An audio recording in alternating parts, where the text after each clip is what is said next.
안녕하세요. 잡시광입니다. 레일건은 화약을 사용하지 않고 강력한 전자기력에 의해 초음속 장사정탄을 발사할 수 있는 무기입니다. 그동안 트랜스포머 등 수많은 영화와 애니메이션에 등장하며 가공할 꿈의 무기라 불려왔습니다. 레일건은 양쪽에 전기전도체 재질의 레일을 두고 그 사이에 끼운 탄을 전자기 유도 원리를 이용해 발사하는 무기로 음속에 7에서 8배 이상 빠른 속도로 날아가는 위력에다 유효 사거리는 200km에 달해 통상적인 함포와는 비교할 수 없을 정도로 위력적입니다. 레일건은 순수 전기에 의해 물체가 가속되기 때문에 화염이나 폭음이 없고 명중률이 뛰어납니다. 더구나 화염, 연기, 폭음 등을 획기적으로 줄일 수 있어 은닉하기에도 좋습니다. 이런 장점들 때문에 독일, 미국 등 군사 강국들은 일찌감치 레일건 개발에 노력을 기울였고, 특히 미국은 1조 원이 넘는 예산을 들여 10년 이상 레일건 개발에 공을 들여왔습니다. 특히 미국이 막대한 투자를 한 이유는 레일건 탄자의 속력이 전투기 정도는 가볍게 능가할 수 있을 정도로 빠르다 보니 적 함대가 레일건을 요격하기가 정말 힘들기 때문입니다. 전투기라면 격추시키거나 쫓아버릴 수 있고, 미사일의 경우에도 뇌관을 무력화하거나 폭약을 유폭시키는 방법으로 요격할 수 있지만 레일건 탄자는 그러한 방식이 통용되지 않습니다. 이런 장점들 때문에 제2차 세계대전 중반 독일은 레일건을 대공포로 이용하고자 했지만 패전국이니 연구를 중단해야 했습니다. 하지만 미 해군은 꾸준히 레일건에 대한 연구를 계속해왔습니다. 미군은 레일건을 미사일 방어 체계의 한 부분으로 연구했고, 드디어 2015년 기존 대포보다 10배 빠른 레일건을 개발했습니다. 이것은 최대 사거리가 350km에 달하고 유효 사거리도 200km에 달했습니다. 결국 2017년에는 미 해군이 처음으로 레일건 시험 운용을 실행했습니다. 시험 사격이 진행될 때까지만 해도 미국이 이렇게까지 비용을 쏟아붓고 오랜 세월 연구를 해왔으니 레일건의 실전 배치는 곧 현실이 될 것만 같았습니다. 하지만 2020년이 되어도 실전 배치는커녕 함정에 장착하는 실험조차 하지 못했고, 최근 미국 내에서조차 레일건 연구 개발에 대한 회의적인 의견들이 제기되고 있습니다. 가장 큰 문제는 레일건을 쏘기 위해서는 엄청난 전력을 발생시켜야 하는데, 막대한 전력을 소모하는 레일건을 대형함에 실전 배치하려면 원자력 발전기가 있는 원자력 순양함에 배치해야 할 만큼 고용량 발전기를 필요로 하기 때문입니다. 이 문제를 해결하는 것은 미국조차 쉽지 않았던 것입니다.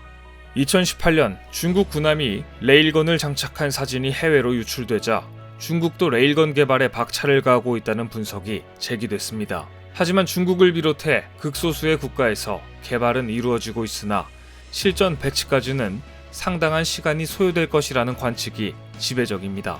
그런데 최근 미국도 포기하려는 레일건을 일본에서 본격적으로 시도한다는 엉뚱한 뉴스가 나왔습니다. 지난 4일 일본 마이니치 신문은 일본이 레일건 개발에 본격 착수한다고 보도했습니다. 일본 방위성이 2022년도 방위비 예산안에 약 640억 원을 레일건 연구 개발에 배정했고, 2028년 이후 배치하겠다고 밝힌 것입니다. 일본은 막대한 방위비를 쏟아부어서 레일건 개발에 본격적으로 나서는 이유로 늘 그렇듯 주변국 핑계를 댔습니다. 중국, 북한, 러시아 등 주변국이 극초음속 무기를 잇따라 개발하고 있기 때문이라는 것입니다. 그러면서 음속의 5배 이상 속도로 비행하는 미사일은 요격이 어렵고, 이런 미사일들은 일본의 미사일 방어 시스템을 돌파할 가능성이 크다. 미국의 연구를 보면 레일건의 탄환은 음속 7배, 8배의 속도 약 100에서 180km 거리를 비행했고, 연사도 가능한 데다 대지, 대함, 대공 모두에서 활용될 것으로 전망되더라. 그래서 우리도 레일건 연구에 본격적으로 뛰어들었다. 이렇게 설명하고 있습니다. 하지만 과연 일본이 미국도 포기하려는 레일건을 배치할 수 있을까? 기술적으로 그런 역량이 되는가에 대해서는 비판적인 시각이 압도적입니다. 오죽하면 일본 내에서조차 이런 의구심이 나오고 있습니다. 일본 마이니치 신문은 일본 방위성 내의 우려를 이렇게 보도했습니다. 미국도 레일건의 효과가 비용에 비해 미사일과 크게 다르지 않다고 포기하려는데 일본이 이를 만들겠다니, 만든다고 해서 제대로 작동이나 할지 모르겠다. 초고속으로 움직이는 물체를 맞힐 수 있겠느냐? 일본 내에서조차 목표물을 제대로 맞출 수 있겠느냐는 의구심이 제기되는데, 이에 대한 일본 정부의 입장은 결연함이 느껴집니다. 미국에만 의지할 수 없다. 일본이 개발에 첨단을 간다. 역사적으로 일본이 뭔가 비장한 결심을 했을 때 결과가 좋았던 적은 없습니다. 특히 군사 분야에서는 더더욱 그랬죠.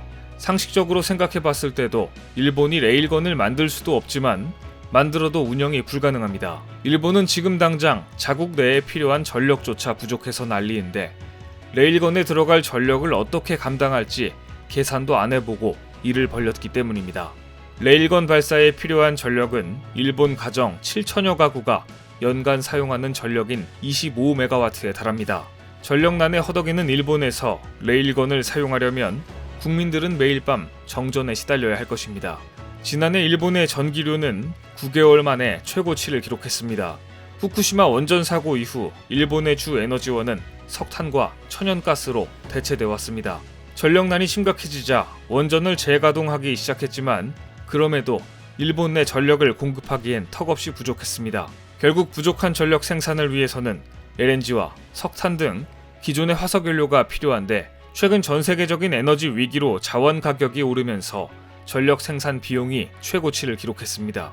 이미 업계에서는 세계적인 에너지 가격 상승이 지속되고 있는 만큼 일본의 전기료 상승세가 올해까지 이어질 가능성이 높다고 보고 있습니다. 얼마 전 인도네시아 정부가 갑자기 한 달 동안 석탄 수출 금지 조치를 내리자 가장 당황하고 어쩔 줄 몰라한 나라는 일본이었습니다. 인도네시아는 석탄 광산업자들에게 생산량의 25%를 자국 발전소에 의무적으로 공급하되 1톤당 70달러로 제공해야 한다고 가격 통제에 나섰습니다. 결국 인도네시아 연안에는 석탄을 실은 100여 척의 선박들의 발이 묶이게 됐고 일본을 비롯한 주요 수입국들은 난리가 났습니다. 충격을 받은 듯 인도네시아 주재 일본 대사는 이날 일본은 매월 200만 톤의 석탄을 귀국에서 수입하는데 대체할 수입선도 거의 없다. 갑작스러운 수출 금지는 일본 경제활동은 물론 국민 일상에까지 심각한 영향을 미치고 있다. 이미 선적이 끝난 5척에 대해 곧바로 출항 허가가 내려졌으면 한다며 애걸복걸했습니다. 이처럼 일본의 석탄 공급망은 인도네시아가 쥐고 있다면 일본이 최근 의존하고 있는 액화 천연가스, 즉 LNG 공급망은 러시아가 틀어쥐고 있습니다. 최근 석탄 및 천연가스 가격의 폭등은 러시아와 중국이 자원을 무기화하고 있기 때문입니다. 러시아가 미국 및 나토와의 안보 협상을 앞두고 자신들에게 유리한 국면을 조성하기 위해 유럽으로 가는 가스관을 잠그자 불과 일주일 만에 천연가스 가격은 무려 10배가 넘게 올랐습니다. 결국 러시아가 LNG 공급망을 조이자마자 일본의 레일건 계획은 실현 불가능하다는 것이 증명된 것입니다. 석탄과 LNG 공급망에 있어서 수입에 의존하고 있는 일본이 아무런 대책도 없이 수십조 원의 예산이 들어가는 레일건 개발을 벌이고 있으니 이 피해는 온전히 일본 국민들에게 전가될 것이 뻔히 보입니다. 사실 레일건은 한국에서도 개발 중입니다. 한국국방과학연구소는 2011년부터 레일건 개발을 시작해 40mm급 레일건의 테스트를 마쳤고 2020년대 중후반에 기술 개발이 완료될 것으로 보고 있습니다. 그런데 일본과 다른 점은 한국의 방위산업체들이 레일건을 쏠 때 사용되는 막대한 전력 문제를 해결하기 위해 다각도로 연구 개발을 진행 중이라는 점입니다. 대우조선해양은 이미 레일건을 실을 수 있는 전전기 함정 개발에 착수했는데 이 함정은 모든 장비와 무기에 소요되는 동력을 전기로 대체할 수 있는 함정입니다. 그런가 하면 한화 디펜스는 해군의 차세대 잠수함용 리튬이온 전지 개발에 나서면서 잠수함용 수소연료전지 개발에도 박차를 가하고 있습니다. 이처럼 한국은 레일건을 개발하는 데에만 치중하는 게 아니라 실전 배치를 위한 전력 문제 해결을 위한 연구를 착착 진행 중입니다.